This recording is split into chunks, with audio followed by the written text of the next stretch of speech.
Olá, prazer mais uma vez estar aqui com vocês, no meu, no seu, no nosso Ribeirão em Movimento, há 7 anos no ar, levando informação, entretenimento e, claro, aquele ponto de interrogação das questões que envolvem a nossa cidade. E nós vamos falar hoje de um tema muito importante, um tema que não só envolve a cidade de Ribeirão Preto, mas em todo o Brasil.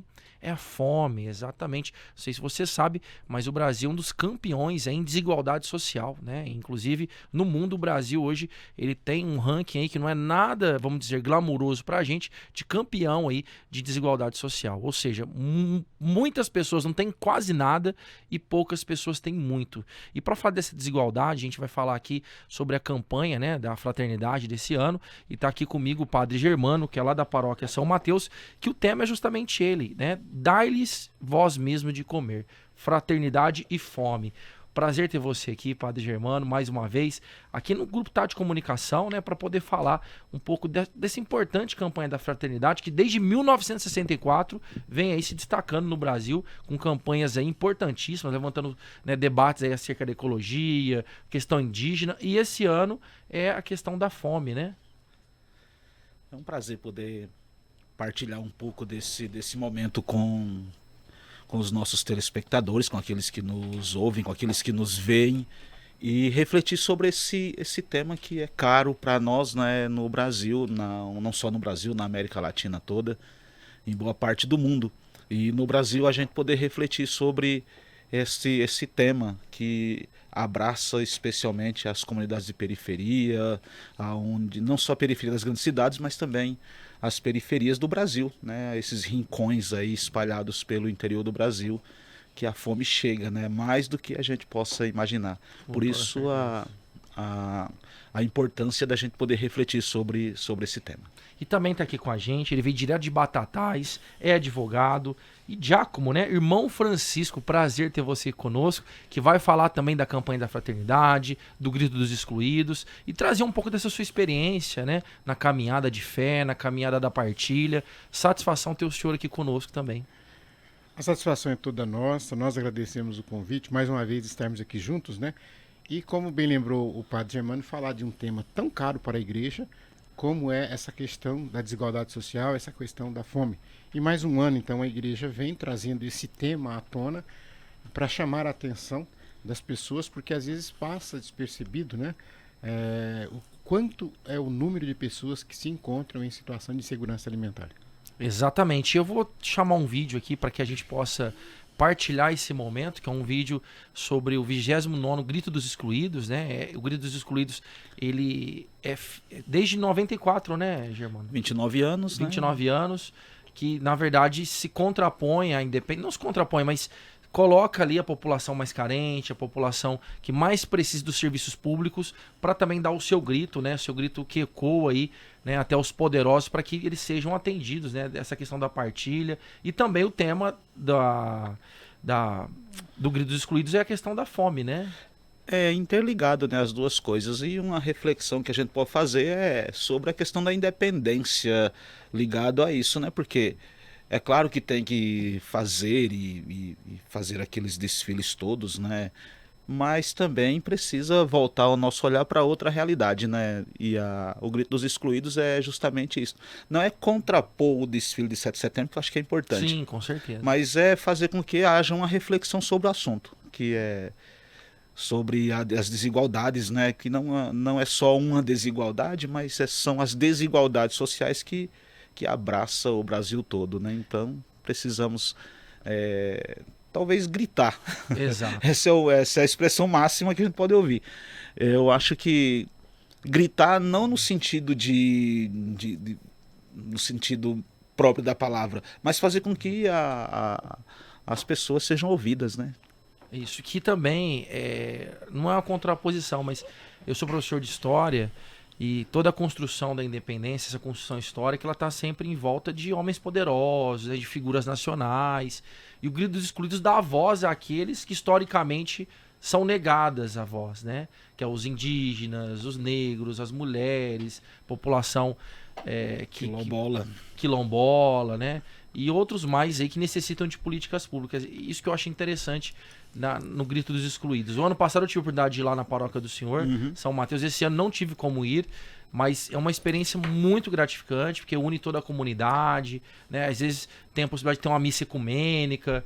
E esse ano foi na Vila Virgínia, né? Isso, esse ano foi na comunidade de Santa Baquita, né? Que pertence à Sagrada Família do Padre Jorge, a quem a gente manda um abraço. E os excluídos, eu penso que quando a gente olha, irmão Francisco, para o Brasil, a política no Brasil ela é formada assim majoritariamente por homens e homens brancos. É só a gente olhar. É sem sombra de dúvida, porque quando a gente fala da questão do Grito dos Excluídos, ele sempre faz esse link com a campanha da fraternidade. Se nós olharmos, principalmente do final da década de 70 para cá, o tema da campanha da fraternidade, ele sempre trouxe esse pessoal como que, querendo dizer, vamos incluir. Então, como você lembrou aí tantos nomes, nós ainda poderíamos acrescentar tantos outros, como população de rua, Sim. como deficiente físico, como idoso, como sem teto, e sempre o tema sobre isso, chamando a atenção a questão da drogadição. Nós tivemos um ano sobre isso, a questão dos presídios, da política penitenciária no Brasil. Então, ou seja, a campanha da fraternidade sempre traz essa questão, né? Trazendo essa pessoa para o centro das atenções e principalmente para que o país possa fazer uma reflexão. Nós tivemos uma campanha recentemente que falava sobre políticas públicas, que no Brasil é uma lástima, infelizmente, e isso replica depois em âmbito de Estado, replica em âmbito de município, porque nós sabemos, por exemplo, que tem municípios que, quando você fala de política pública, eles não querem nem discutir, não querem ouvir. Então é uma luta para você fazer valer o direito desta população, que eles têm esse direito. Mas, infelizmente, às vezes, eu lembro aqui uma vez, durante a pandemia, um município, não vou falar o nome, obviamente, e nós estávamos fazendo um projeto para as pessoas em situação de rua em relação à Covid. E os municípios receberam o dinheiro para fazer isso. E teve um município que foi lá para olhar o que a gente estava fazendo, e eles disseram para mim claramente que iriam devolver o dinheiro para o governo federal, porque na cidade deles não tinham pessoas em situação de rua. E daí que eu chamo a atenção, que são os invisíveis. Socialmente falando, são aqueles invisíveis. O texto base da campanha desse ano fala disso. Às vezes eles são invisíveis, as pessoas passam e não enxergam e não veem. Então eu acho que isso é muito importante para a gente poder estar refletindo. E é claro que tanto a campanha, quanto o grito e quanto tantas outras ações que a igreja no Brasil faz, vai nessa direção. Com toda certeza. Vamos então ao vídeo. Temos um vídeo aí que mostra um pouquinho para você que não conhece, que nunca participou. É uma oportunidade de você, através das imagens, aí, verificar, né? Em todos os locais do Brasil praticamente teve Grito dos Excluídos, principalmente nas capitais, quando o povo vai pra rua e faz esse grito, né? Esse clamor aí, e esse olhar especial, principalmente a quem mais precisa. Vamos ao vídeo. No grito dos excluídos, o povo luta e quer viver. Jesus pergunta aos oprimidos: você tem fome de quê? Pergunta aos oprimidos: você tem sede de quê? No grito dos excluídos, o povo luta e quer viver. Jesus pergunta aos oprimidos: você tem fome de quê? Pergunta aos oprimidos: você tem sede de quê? Eu tenho fome de pão, de justiça e de paz, e a sede que me faz ouvir do pobre o clamor. O povo crucificado é Jesus Cristo sofrente, que grita na minha gente: onde está o teu amor? No grito dos excluídos, o povo luta e quer viver. Jesus pergunta aos oprimidos: você tem fome de quê? Pergunta aos oprimidos: você tem sede de quê? Eu tenho fome de vida, de respeito e liberdade. Tenho a sede da igualdade que no mundo Deus quer. Da oração que liberta, que me faz ver o vizinho caído pelo caminho. Onde está a tua fé? No grito dos excluídos, o povo luta e quer viver. Jesus pergunta aos oprimidos, você tem fome de quê? Pergunta aos oprimidos, você tem sede de quê? Eu tenho fome de Deus, de verdade e beleza, daquela fé que peleja por nova sociedade. Eu tenho sede do reino que Jesus anunciou, e entre nós já começou, eis nossa fraternidade. No grito dos excluídos, o povo luta e quer viver. Jesus pergunta aos oprimidos, você tem fome de quê? Pergunta aos oprimidos, você tem sede de quê? No grito dos excluídos, o povo luta e quer viver. Jesus pergunta aos oprimidos, você tem fome de quê? Pergunta aos oprimidos, você tem sede de quê?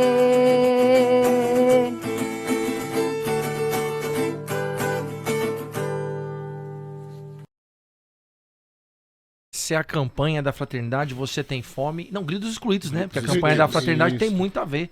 Né? É a campanha da fraternidade de fome e grito dos excluídos. Você tem fome e sede de quê? Que também é o tema do nosso programa hoje, Ribeirão em Movimento.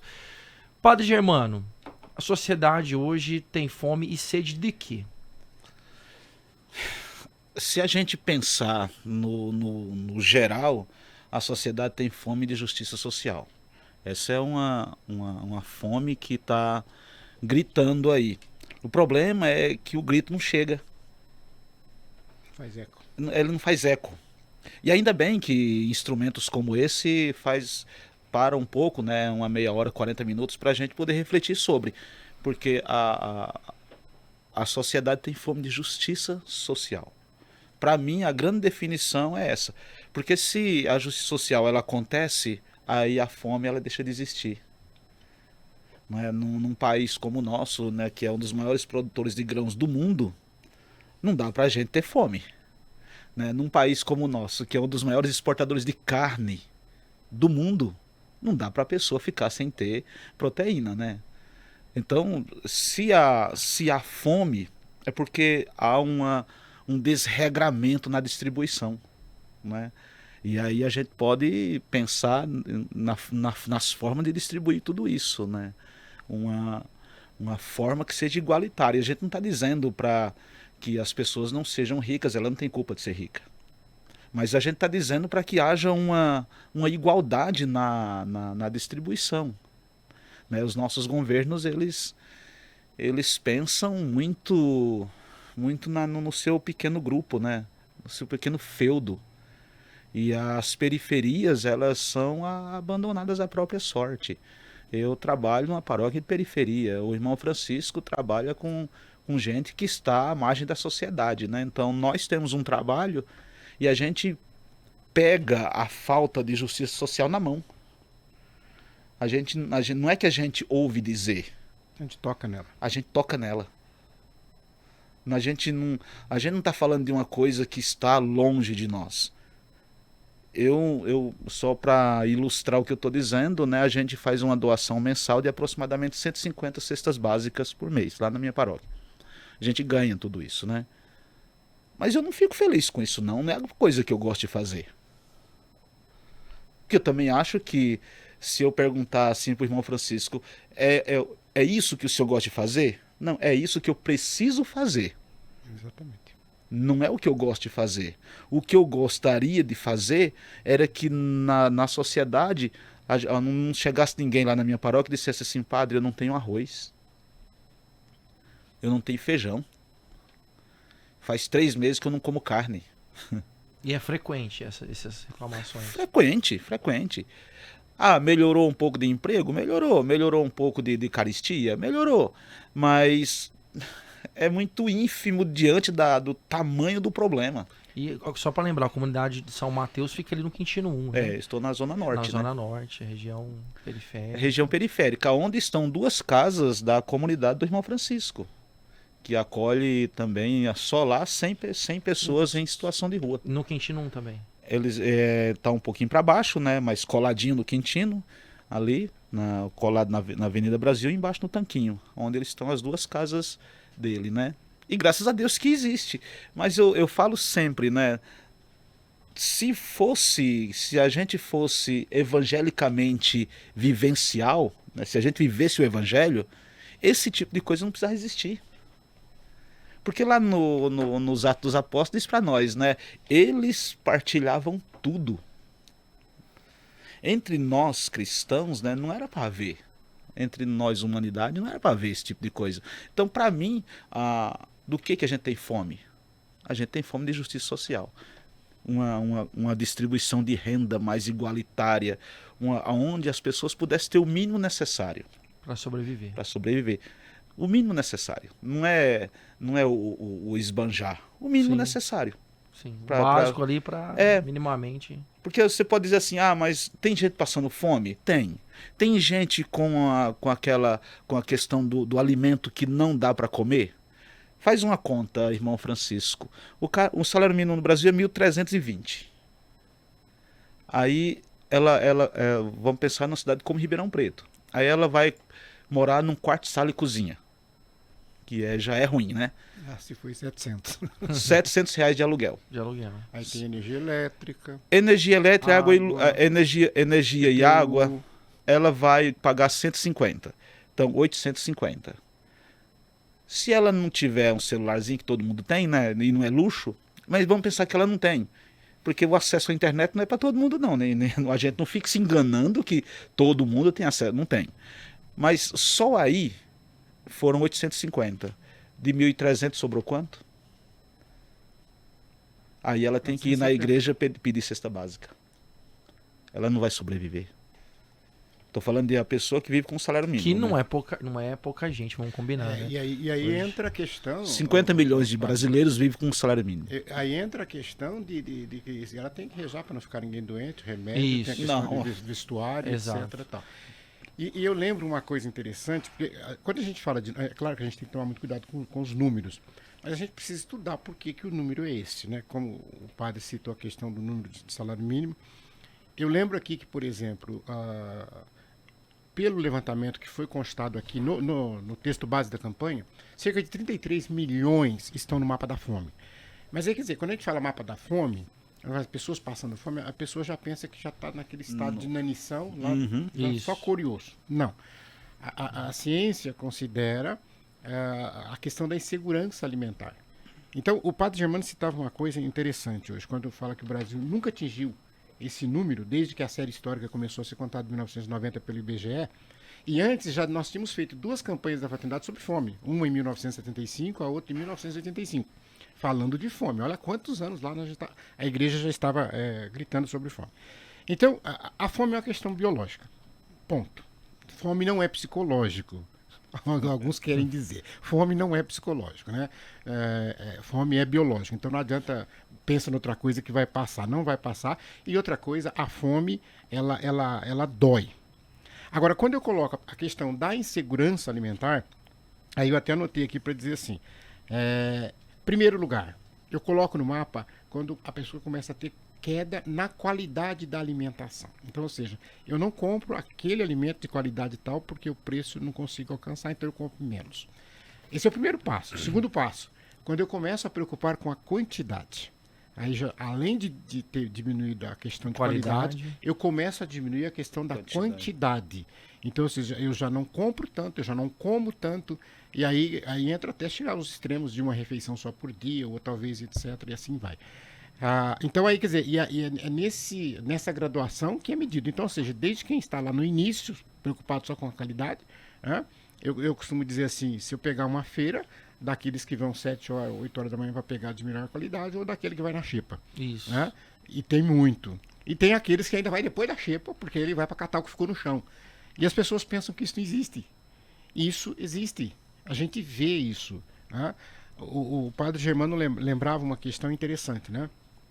Nós aqui em Ribeirão Preto, Fábio, nós temos, na verdade, três casas, né? 3 projetos, né?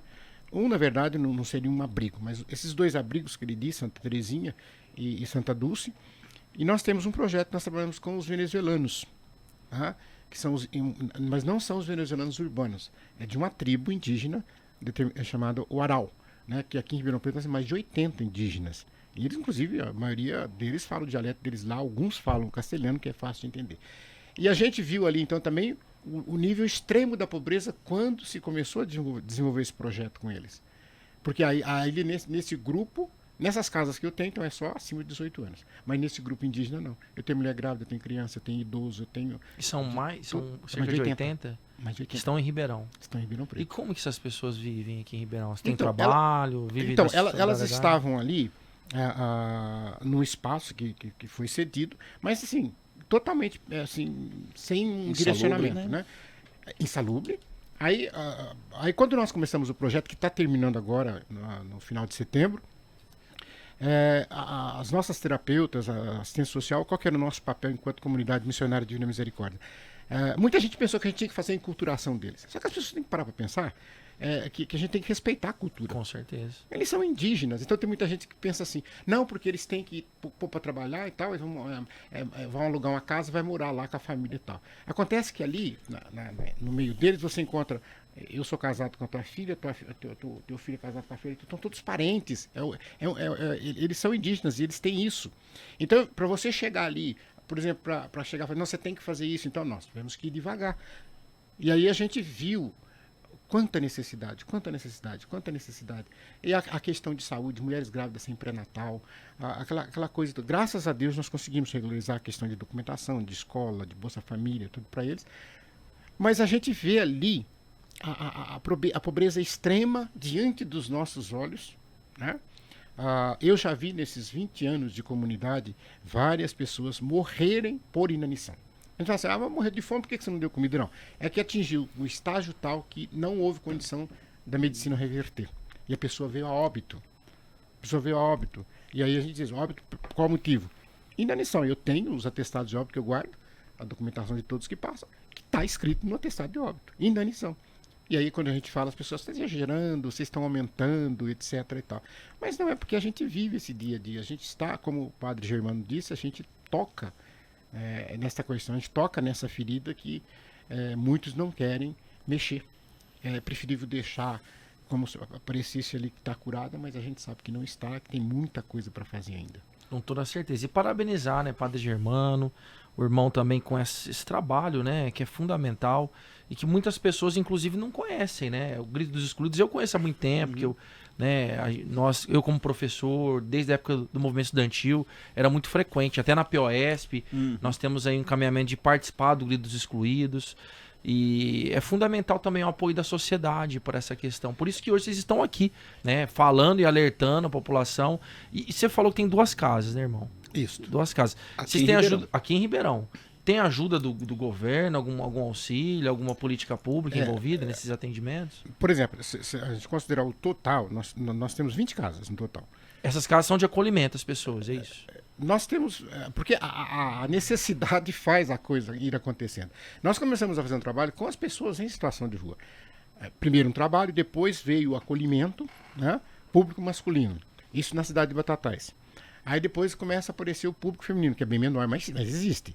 Aí depois você tem a questão dos idosos, que não pode ficar junto porque a legislação não permite. Aí você tem que ir abrindo um outro espaço. Aí depois você tem a questão do residência inclusiva, que é o deficiente físico ou mental leve, é outro espaço, não pode ficar. Então, quer dizer, você vai, inclusive com abrigo de crianças, eu trabalhei muitos anos também. Então, quer dizer, o que acontece? Hoje nós temos várias casas na cidade de Batatais, nós temos na cidade de Serrana, na cidade de São Carlos, na cidade de Marília. E aqui em Ribeirão Preto nós temos 2 casas desse projeto com os venezuelanos. E aqui nós temos parceria com o poder público. Tá? Então, eu falo porque a gente conhece todas essas realidades. Então, dessas casas que nós temos, 8 delas nós temos parceria com o poder público. Né? Algumas que vêm da União do Estado, outras só com o município, como é o caso de Serrana. Mas as outras são todas nós que bancamos pela providência, pela ajuda de outro, pela igreja, todo mundo contribuindo para poder a gente fazer, tocar o projeto e ir adiante. Sustentar esse trabalho. Já volto com o Padre Germano, com o irmão também Francisco, mas antes, o momento nosso aqui, nós temos um momento de saúde, que nós temos aí a profissional, a atleta Bruna Vanzella, que vem falar um pouquinho, uma dica, né, de saúde para quem está em casa, né, se movimentar. que tem a saúde com relação à alimentação, que é fundamental, mas a questão da saúde também, né, física, faz parte aí desse componente. Então, vamos aí a Bruninha, que é atleta aqui de Ribeirão Preto e sempre traz aí dicas valiosas para você. Vamos aí. Olá pessoal, professora Bruna Vanzella aqui e hoje a dica é para melhorar a sua mobilidade de tronco e membros superiores utilizando uma vassoura ou um rodo. Nesse exercício você vai manter os cotovelos estendidos e vai descer o bastão 10 vezes de um lado primeiro e depois passe para o outro. Nesse exercício você pode flexionar os cotovelos, leve até o peito, o bastão, acima da cabeça e depois até as costas e flexione os cotovelos. E nesse exercício voltamos com os cotovelos estendidos, fazendo um movimento circular, girando. Joga para um lado e depois para o outro, passando o bastão acima da cabeça, levemente pelas costas e voltando para a posição inicial, alongando as costas, a lateral do tronco, os braços. Espero que tenham gostado. Até a próxima! Olá, pessoal, professor... Obrigadão, Bruninha Vanzella, com mais uma dica para você. Gostou da dica de hoje? Você viu como que é simples você se movimentar? Só um cabo de vassoura que você tem em casa já faz seu exercício aí, que é fundamental para sua saúde. Daqui a pouco tem Momento Med Clean também. Mas retomamos aqui o nosso papo sobre Você Tem Sede e Fome de Quê? Campanha da Fraternidade 2023 e Grito dos Excluídos. Padre Germano, há quanto tempo já no sacerdócio? 8 anos. Pô, recente. Achei que o senhor já estava já há mais de 20 anos no sacerdócio.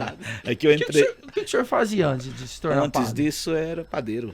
O senhor era padeiro? Então o senhor manja de fazer um pão mesmo? Fazia. Hoje é o pão celeste, hoje né? Hoje é a hóstia. Hoje é o pão nosso de cada dia. É o pão nosso de cada dia. Oh, que surpresa. Faz 8 anos. Quantos anos o senhor tinha quando o senhor começou? Eu entrei no seminário com 30, aí ordenei aos 39, né? E tenho 47 agora, né? Porque o processo de formação ele é mais demorado, né? Então são 8 anos de formação. Nesse processo de formação a gente se forma em filosofia e em teologia, né? Então são 2 faculdades que todos nós padres temos. Por isso a demora no processo de formação. E sempre ali na comunidade mesmo? Eu comecei a minha vida de igreja, comecei na São Francisco, ali no Castelo Branco. E aí depois eu mudei lá para o Jardim Zara. Aí lá a gente atuou bastante até eu ir para o seminário, sempre na periferia, então, então tem bastante coisa, experiência com pobreza acumulada, além da minha, dos outros. Isso. Esse é um desafio, né, Padre Germano? Falava com ele agora, né, porque se você pensar assim, ó, ele atende mais ou menos, né, a comunidade atende 500 pessoas diuturnamente. A comunidade Divina Misericórdia, diuturnamente. A minha paróquia, isso sem contar outras comunidades que tem por aí, eles assistem ao menos, né, vamos pensar que eu assisto 100 pessoas por mês, né, um pouco mais, um pouco menos do que isso, em torno de 150. Mas Ribeirão Preto tem 95 paróquias. Se a gente pensar que na totalidade dessas paróquias, todas elas têm um serviço maior ou menor, seja na Zona Sul ou na Zona Norte. Então, quer dizer que a igreja não está alheia às realidades sociais de Ribeirão Preto.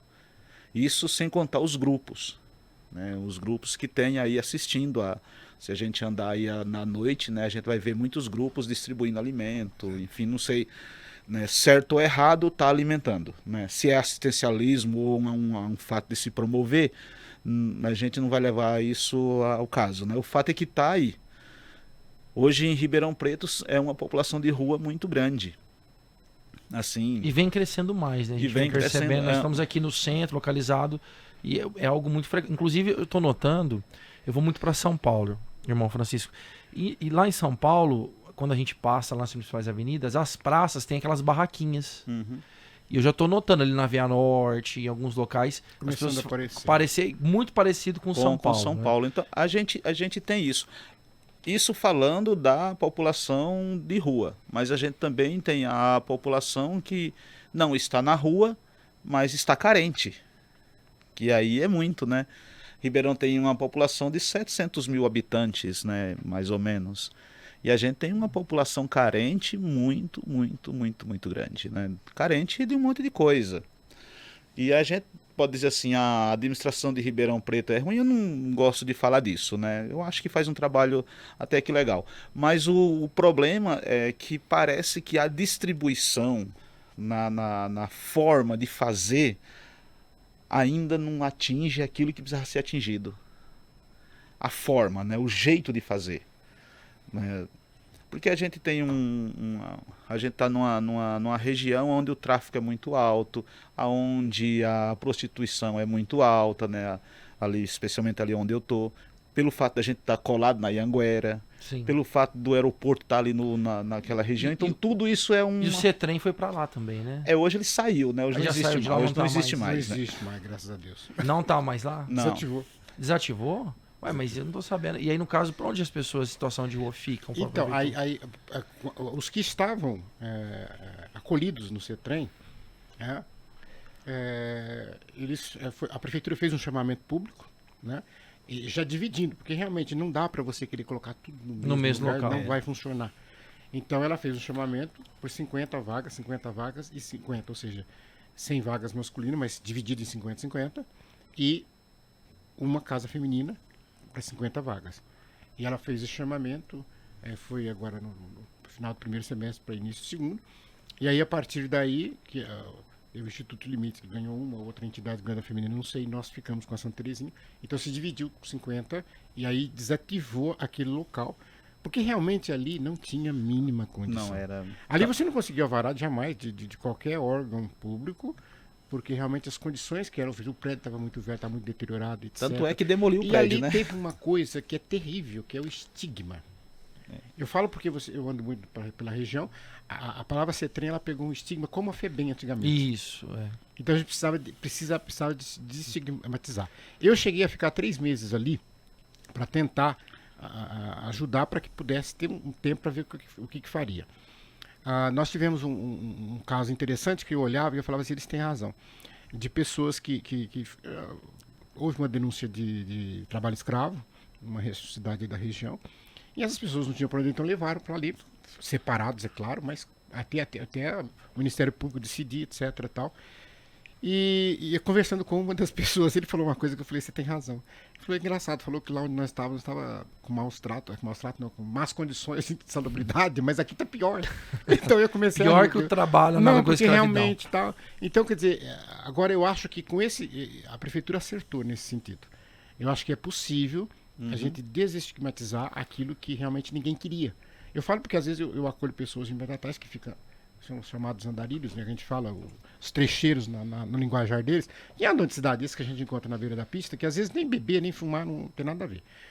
E eles falam, não, no CETREM eu não entro, eu não vou. Porque eles tinham esse estigma, né? Então a gente, graças a Deus, está conseguindo mudar isso. Mas eu queria pegar uma carona com o que o padre falou em 2 aspectos. O primeiro deles é essa associação maldita. Eu morei em São Paulo na década de 70, e ali nós tínhamos aquela pessoa, é errado falar morador de rua, eu sei, mas a expressão popular era essa naquela época. É pessoa em situação de rua, mas a pessoa falava morador de rua. Naquela época nós tínhamos aquele raiz que a gente fala, né? Aquele que tinha o carrinho de papelão, que catava reciclável, o pai de família, às vezes estava com a mulher, os filhos embaixo da ponte, morando num barraco, etc. Ou então, em outras circunstâncias, e naquela época não tinha estatuto da criança, as crianças iam para o semáforo pedir, mas, ou seja, eles não usavam droga, eles não tinham essa problemática. Hoje, o problema que nós enfrentamos maior para trabalhar com a população em situação de rua é que grande parte tem essa dependência. E isso fica muito mais difícil você tirá-los daquela condição de rua. Porque muitas vezes eles já não são donos da vontade de si O senhor poderia falar que, inclusive, o que leva eles a estarem na situação de rua é o vício, muitas vezes? Porque naquela época, década de 70, era a pobreza, né? Sim. Hoje, a gente poderia falar... Tem a pobreza, mas tem muitos casos que eu falo, porque eu trabalho com isso a vida inteira praticamente, você conversa com eles, você pode sentar na calçada e começar a conversar com eles. Muitos deles têm casa, tem pai, tem mãe, tem esposa, tem filhos, mas não voltam porque a família não quer saber mais, e às vezes por causa do quê? Por causa do vício. Muitos pedem socorro. Eu sábado mesmo atendi um rapaz e ele chegou e perguntou para mim exatamente assim, eu queria que o senhor me ajude, pelo amor de Deus, socorro. Eu falei, mas o que eu posso te ajudar? Eu quero me matar. porque eu não aguento mais. Eu tenho que sair da rua, eu não consigo. E ele já faz 3 anos que ele está na rua, dorme na praça, dorme no banco, dorme na construção. Então, essa associação, por isso que eu disse a associação maldita. E isso dificulta muito o trabalho da gente. E daí, as Cracolândias que nós conhecemos, etc., a gente pode dizer, em Batatais, nós temos mini Cracolândia. Né? Então, Ribeirão Preto você tem uma grande, né? Mas lá nós temos micro. Nós temos alguns pontos na cidade que você passa, você vê lá 15, 20 pessoas ali, que eu chamo assim, muitos estão zumbizando, eles não sabem onde estão, nem para onde estão indo, mas estão ali numa dependência terrível. E o segundo ponto também da carona com ele, que quando vem a crítica em relação, às vezes, ao trabalho, que o pessoal fala, e assistencialismo, etc. e tal, vocês estão enxugando gelo, eu sempre gosto de pontuar o seguinte: primeiro, quando você consegue tirar uma pessoa da situação de rua e torná-la independente, constituir família, trabalho, etc. tal, ela some, ela desaparece. Então ninguém vê. Eles continuam vendo aqueles que não saem, ou aqueles que estão chegando. Permanecem, exato. O Padre Germano, ele é o nosso diretor espiritual dessas casas que ele falou aqui em Ribeirão Preto, é ele. Essas 3 casas, nas cidades todas, porque nós somos uma gestão da igreja, né? Então todas as cidades que nós temos lá, tem que ter autorização do bispo para trabalhar e tal. Então quando as pessoas falam essa questão do enxugar gelo, eu chamo justamente a atenção para isso, porque se nós pegarmos, e o texto base, eu uso uma parte dele para dizer isso. Você tem que dar a vara para pescar e não dar o peixe. Esse é um jargão que muitos usam para a gente. Eu ouço costume, muito né? Eu sempre retruco dizendo o seguinte: olha, nessa situação que a pessoa está, se eu der a vara para ela pescar, ela vai para a beira do rio, ela vai cair de fome dentro do rio, vai morrer afogada. Ou vai vender a vara. Né? Ou vai vender a vara. Exatamente. vai vender a vara. Então eu primeiro preciso fazer um trabalho de desintoxicação. É outra, porque são pessoas doentes. Né? São pessoas doentes. Que e sem contar, eu te convido, você não conhece a Santa Dulce? Não. Então eu te convido para conversa com o Padre Germano. Vai uma hora lá. Hoje a Santa Dulce, ela não está tendo tanto o problema mais da pessoa que está viciada na droga ou dependente. Não, ela está tendo as sequelas já. Então hoje nós temos um público com AVC, um público com perna cortada. Devido à droga? Sim. Que as sequelas já do uso com problemas mentais terríveis. Em Batatais eu estou com 12 pessoas com tratamento em CAPS, e com traumas, transtornos, tudo fruto. Eles não usam mais droga. Eu tenho pessoas lá que estão tão afetadas que se você chegar a qualquer tipo de droga mostrar para ela, ou um copo de pinga, ela nem sabe o que é. Então, quer dizer, já são sequelados, que a gente está tratando deles. E essas pessoas vão ficando idosas, e nós temos um outro problema com relação aos idosos agora. Porque nós temos muitos idosos hoje já na rua. E isso é muito complicado para a gente trabalhar. Mas, então, falando desse gancho, a gente precisa parar para pensar isso. Por isso que eu falo a questão da política pública. E isso não envolve só a assistência social, porque tem muita gente... isso é problema da assistência social. Não é, gente. A mocinha falou, problema de saúde é problema da assistência social, é problema de saúde, é problema de educação. Porque se a gente não passar por isso, né, a gente realmente não vai conseguir avançar. Os anos estão passando e a gente não percebe esses avanços, né? Na igreja a gente usa uma expressão muito legal para falar de uma pastoral, né, no sentido de uma pastoral de conjunto ou uma pastoral orgânica, né, que é para dizer que a igreja é um organismo vivo, né, então a mão não vive sem o braço, que não vive sem o antebraço, que não vive sem o outro braço, que é isso aqui. Né? A igreja é esse corpo místico. Na administração pública, ela tem que ser do mesmo jeito. Para a gente sanar, a gente está falando de um problema só público, desse, mas existem vários outros, né? E se a gente não fizer uma questão de fazer, por exemplo, uma administração que ela seja orgânica no sentido de organismo, né? Sim. Onde os organismos da própria instituição chamada, por exemplo, prefeitura, elas andem em conjunto. Interligadas, né? Comunicação. Porque o grande problema, parece, que a gente percebe na administração pública, é que se coloca na administração pública, em determinados cargos, aquela pessoa que me apoiou ou afiliado. Ou afiliado. E o cara não entende nada do assunto. Isso é recorrente. Esse é um problema. Que também é um assistencialismo, né? Assistencialismo eleitoral. A descontinuidade do trabalho, dos projetos. Então, quer dizer, se a gente pensa numa administração aonde seja um organismo vivo, né? comunicativo. Que se comuniquem Isso. entre si, que falem a mesma língua, a gente consegue dar passos, né? Eu não vou dizer que a gente sana o problema em 100%, que a gente nunca vai conseguir, mas a gente dá passos muito significativos. O grande problema é que a gente não tem um corpo, né, que seja um corpo não místico, mas um corpo orgânico, aonde todos pensem, né? Vamos pensar assim, vamos pensar Ribeirão Preto, né? Ribeirão Preto hoje é uma cidade que a gente anda e a gente acha ela até bonita, né? Isso. Cartão postal, depende do local. Depende do local, você anda, né? Fala, nossa, que maravilha. Então, parece que o organismo, ele andou pensando na infraestrutura. Então, parece que todas as forças vivas, né, da administração pública de Ribeirão Preto, ela andou aqui. Não estou dizendo isso para dizer que é possível fazer uma administração aonde se pense tudo, né, todo o organismo pensando em sanar esse tipo de dificuldade. Como fez, por exemplo, com a infraestrutura, né? Não foi todos os organismos que trabalhou para que Ribeirão pudesse hoje, né, a gente andar, não ter tanto buraco, né? Tá bonito, né? Terminando as obras fica bonito. Mas foi uma estrutura montada para fazer isso. Tá terminado isso. Por que não se pensa numa estrutura aonde a cidade possa pensar na questão social, por exemplo? Eu aproveito o gancho do padre Germano, se o senhor me desculpe, mas para eu não perder aqui o raciocínio. Como eu trabalho com vários municípios, várias prefeituras, eu posso publicamente elogiar Ribeirão Preto. Eu não sou daqui, não tenho compromisso nenhum nesse sentido. Eu posso pelo que eu vejo, pela disponibilidade, pelo pessoal que está na secretaria, a abertura para diálogo, para conversa e os avanços que nós tivemos. Primeiro, esse projeto de Venezuelano, ele é pioneiro no Brasil. Nós fizemos uma live com uma representante da ONU e ela dizia, nenhuma cidade do Brasil fez isso. Ribeirão Preto fez. É claro que vai encerrar agora, a gente não sabe como é que vai ser daqui por diante. Mas quando o padre falava disso, eu lembrei. Por quê? Porque ali nós tivemos que acionar. Nós trabalhamos com Polícia Federal, porque tinha questão dos passaportes, provisórios, etc. Tal. Nós trabalhamos da área social, com a questão do Bolsa Família, hoje todos têm o cartão do Bolsa Família. Nós trabalhamos com a questão da saúde, cartão de SUS para todos, assistência nas UBSs. O pessoal da USP deu uma força muito grande para nós nesse sentido. Nós trabalhamos com a Secretaria da Educação para poder colocar as crianças na escola, porque aí foi um trabalho muito terrível, porque primeiro eram os próprios indígenas que não queriam, depois houve uma certa resistência das próprias famílias, das crianças que estavam na escola.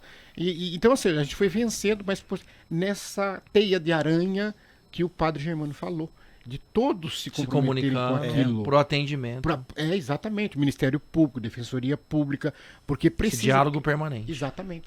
E aí a gente consegue avançar um pouco, porque caso contrário, a gente vai realmente marcar passo. E tem uma coisa que eu acho que, também, como nós estamos aqui, eu acho que é importante pontuar.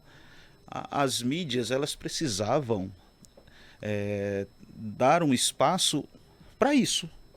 Não só para ir fazer uma matéria quando a coisa está ruim. Sim. Mas para pontuar as coisas que estão acontecendo, né? E fazer uma matéria, por exemplo, no nosso caso na Santa Dulce, no nosso caso com os venezuelanos, para depois, né, a gente ter uma forma de elogiar o trabalho. E até para continuar. E para continuar. Uma prestação de contas. Uma prestação de contas e você ter possibilidade até de ter apoio. Não, inclusive financeiro. Já fica aqui o nosso compromisso de ir lá conhecer. Não sei como está a agenda do senhor final de semana. É mais fácil porque ele já está aqui, eu estou em outra cidade. Nós já vamos ao final de semana e trazer aqui semana que vem já. Conhecer a Santa Terezinha. Isso, vamos já agendar já. Conversar com as pessoas que estão ali, eu acho isso muito importante. Parabenizar por esse trabalho, né, Padre Germano, que eu sei que... Por exemplo, muita gente liga para mim e fala, eu queria saber como é que eu faço para ajudar, não sei o quê.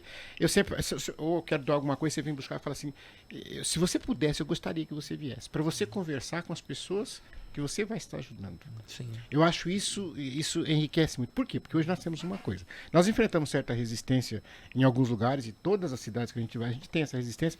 E eu até lembrava de um termo, a aporofobia. Ou seja, a aporofobia muita gente encara como a questão do medo do pobre, né? E eu já digo assim, não é só o medo, não. É o nojo. Tem gente que tem nojo. Que leva pra invisibilidade. Aversão Né? leva pra invisibilidade. Então eu prefiro não ver, não quero perto de mim. Tira isso daqui. É problema, né? Isso é problema.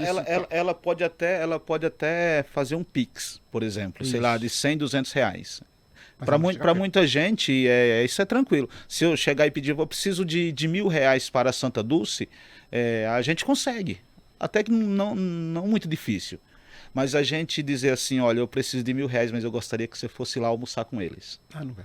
Aí fica complicado. Aí é outro problema. Bom, já voltamos com vocês para encerrar, o programa tá acabando, mas antes tem que chamar a MedClean. Você aí que tem a sua família e precisa de um atendimento humanizado que cabe no seu bolso, venha conhecer a MedClean, eu conheço e recomendo. Vamos aí ao nosso momento MedClean. MedClean, clínica de multiespecialidades em Ribeirão Preto e Guariba. São mais de 29 especialidades. Atendimento humanizado. Realização de exames médicos e laboratoriais. Sua saúde sendo cuidada em um único lugar. Medicina com alta tecnologia e segurança. Consultas e procedimentos ambulatoriais com valores acessíveis.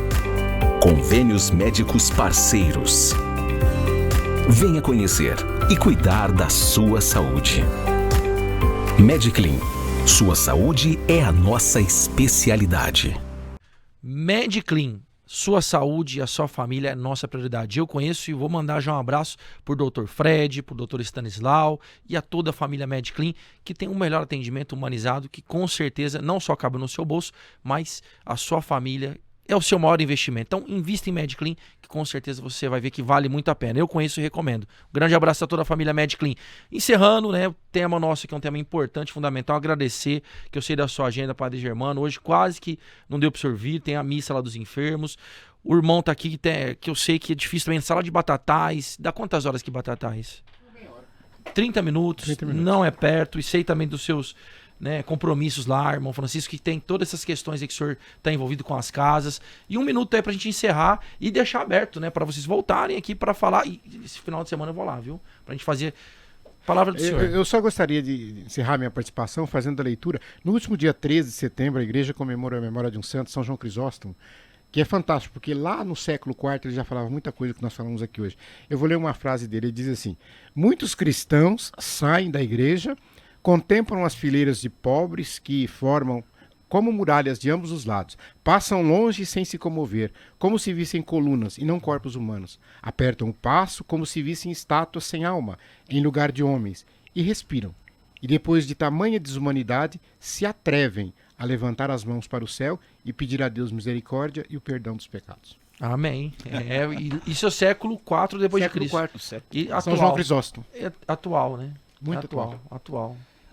Agradecer imensamente essa oportunidade da gente poder falar sobre esse assunto, um assunto tão caro para nós igreja e também que sirva de reflexão para a nossa sociedade de Ribeirão Preto, né, e aonde estas imagens e as nossas vozes puderem chegar, porque precisa muito que a gente reflita sobre esse tema.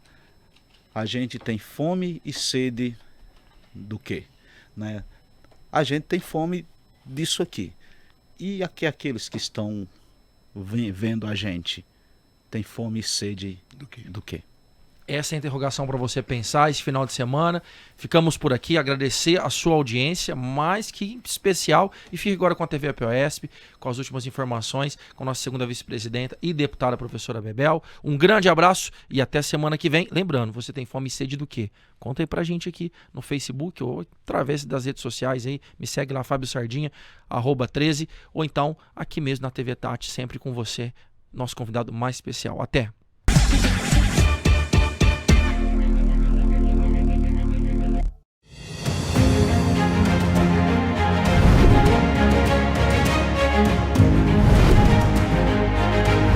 No programa de hoje você vai ver como foi a audiência pública sobre livro didático.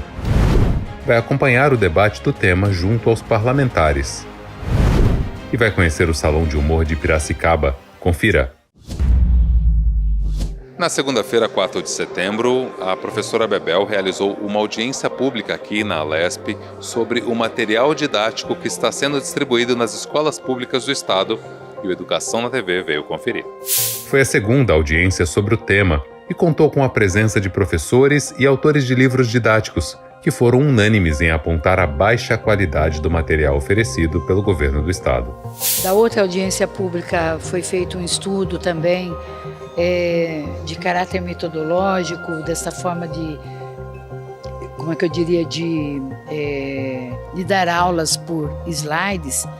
Acho que pode ser um complemento, isso eu sempre disse, mas não pode ser o complemento, né? Tem que, sobretudo, deixar da autonomia para os professores. E, sobretudo, diante dos erros, né? Que foram erros bem grosseiros, que, enfim, foram evidenciados e que tomou uma dimensão, todo mundo. Então, para mim, esse material perdeu o crédito. A professora Bebel lembrou que a Justiça acatou a liminar da APUESP para que o governo recolha e corrija as apostilas digitais com erros grosseiros. A juíza, ela pede quando ela dá a liminar, né, para nós, ela pede o quê? Ela pede que seja retirado, corrigido, né? Isso vai dar um trabalhão, né? Então, eu acho que o bom senso manda, abole, né? E vamos pensar no material com os professores, né? O professor é muito criativo, ele tem capacidade de preparar a aula dele, de preparar a forma que ele quer dar aula. Gente, era tão gostoso, às vezes você entra, você prepara uma aula, a gente que está na lida, eu falo da lida, é a lida. Você prepara uma aula pensando que a aula vai ser dentro do script, mas não é. A aula, ela muda porque você pega uma classe, às vezes, que ela está querendo uma dinâmica diferente. Óbvio que o conteúdo é trabalhado, mas você tem que pensar em dinâmica. Se o conteúdo é slide, está dito que é todo mundo sentadinho e todo mundo vai ficar olhando aquilo lá, ou todo mundo tem que estar no tablet, se tiver, ou no celular. Então, não acho que, né? E os erros, eu acho que isso é algo que jamais, né, é aceitável entre nós, educadores. Esse material já estava na rede desde abril. Porém, no momento em que ele declara que deixaria de utilizar o livro didático, houve uma revolta geral. Revolta por parte dos professores, dos alunos, dos pais, dos autores e dos editores, né? Então, eu, como autora, fiquei totalmente chocada, porque a gente sabe que a Secretaria de Estado sempre produziu os seus materiais de apoio, né? Eu mesma trabalhei na SEMP, né, que é a Coordenadoria de Estudos e Normas Pedagógicas, e produzi materiais de apoio para a sala de aula. Mas esses materiais, como o nome já diz, eles não substituem o livro, né? O livro, ele tem um papel muito importante, porque ele é mais amplo, ele é sequenciado, ele é mais bonito, ele vai para a casa do aluno, ele permite que a família acompanhe. Enfim, o livro ele é muito mais completo, né, em termos de didática, tá certo? Eu me formei na escola pública, sempre estudei na escola pública e eu acho que a escola pública é fundamental para a gente melhorar o país. E eu acho que sempre a gente, quando vai ensinar alguma coisa, tem que pensar qual é o objetivo. Então, examinando esses slides, que não são material didático, eu sempre penso, bom, o que será, por exemplo, que a gente analisou os de 6º ano, o que será que fica para uma criança que ainda está completando o seu processo de alfabetização quando ela vê um monte de palavras que ela não entende, que aparecem nesses slides e que ela vai sentir o quê? Eu sou incompetente, eu nem sei isso. Isso é o ponto de partida para ninguém aprender. Se a gente não acreditar que a gente pode aprender, a gente não aprende. O aluno precisa ser competente, tanto na leitura quanto na escrita. Não há alguém que seja proficiente na escrita que não seja um bom leitor e vice-versa. É preciso criar condições para que o aluno aprenda a ler textos, imagens, conheça os clássicos da literatura, que ele saiba argumentar. Isso não acontece por meio de um material que não seja muito articulado dentro das diferentes frentes. A leitura, a escrita, a oralidade, O aluno precisa se exercitar continuamente nessas práticas. Não é possível ensinar um aluno, formar o aluno, se ele não se exercitar nas diferentes práticas de linguagem. O livro didático está a serviço disso. Por quê? Nós sabemos que o número de livros e de leitores dentro das famílias brasileiras ainda é muito reduzido. Então, o livro didático é uma ferramenta para que ele conheça esses textos de qualidade. Quantos de nós, eu disse isso na outra vez e repito, quantos de nós não tivemos na nossa casa uma biblioteca, não tivemos parentes, pais, mães, leitores, e quando chegava o livro didático, a gente folheava para conhecer todos os poemas, as tirinhas, os textos, e só depois íamos para o estudo. Então, é preciso que o livro didático seja muito bem preparado, elaborado, para que o menino tenha acesso a textos que ele não vai ter se não tiver o livro didático. Esses slides oferecidos pelo governo apresentam charges, mas com complexidade muito pouco complexos.